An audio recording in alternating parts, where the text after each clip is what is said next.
Bonjour, dans cette capsule vidéo, on va voir comment trouver les coordonnées du point d'arrivée d'un segment si on connaît les coordonnées de son point de partage et les coordonnées du point de départ. Donc, le point P partage le segment AB dans un rapport de 3 quarts ici. On vous donne aussi le rapport, mais on ne connaît pas les coordonnées de B. On connaît les coordonnées de A, on connaît les coordonnées de P qui étaient aux 3 quarts de AB, mais on ne connaît pas les coordonnées de B. Comment les trouver?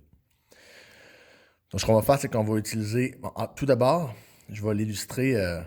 on va illustrer la situation dans le plan cartésien. J'aurai les coordonnées de A qui est à moins 2, 4, disons quelque part ici. Ça, c'est A. Moins 2, 4. J'aurai les coordonnées de P qui est à ici, disons, 4, 13.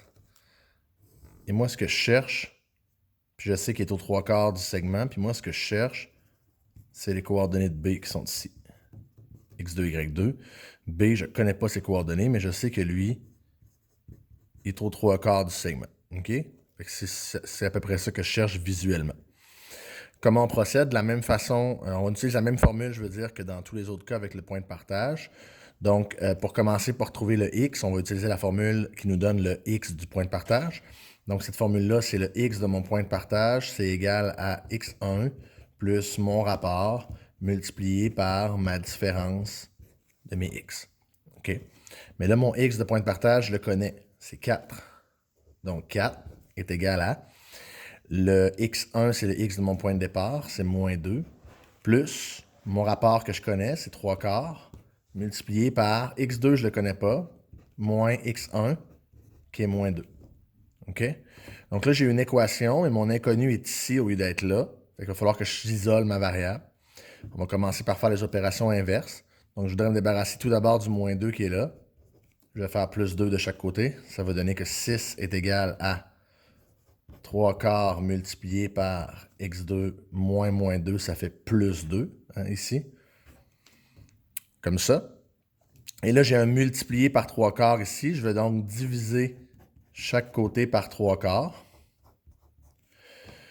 Et là, divisé par 3 quarts, vous pouvez faire ça sur votre calculatrice. 6 divisé par 3 quarts. Et ça va donner 8. OK? Mais vous pitonnez sur votre calculatrice 6 divisé par 3 fraction 4, 3 quarts. Puis ça va vous donner la réponse. Il n'y a pas de problème. Vous pouvez aussi vous rappeler que quand on divise par une fraction, c'est comme multiplier par l'inverse. Donc, c'est comme faire fois 4 tiers. Puis le faire dans votre tête. Peu importe. Prenez votre calculatrice, ça va marcher. Donc, ça donne 8. Ici, ça annule mon fois 3 quarts. Il reste x2 plus 2. Et là, tout ce qui reste à faire, c'est moins 2 de chaque côté. Donc, 6 est égal à x2. Donc, le point ici, la coordonnée x de mon b, c'est 6. Il me reste juste à trouver sa coordonnée y. Puis j'aurais répondu à la question. Pour le y, on va procéder exactement de la même façon. On va prendre la formule du y, qui est yp est égal à y1 plus mon rapport fois y2 moins y1. Puis on va remplacer. Le y de mon point P, c'est 13. Le y1, ça va être 4. Plus mon rapport qui va être 3 quarts, multiplié par y2 que je ne connais pas, moins mon y1 qui est 4. Et là, je vais faire comme tantôt. Je vais d'abord me débarrasser du 4 en faisant moins 4. Ça fait que 9 est égal à 3 quarts multiplié par y2 moins 4. Et là, je vais diviser chaque côté par 3 quarts. Quand je divise par 3 quarts, ça fait 12 ici. Et ici, il me reste y2 moins 4.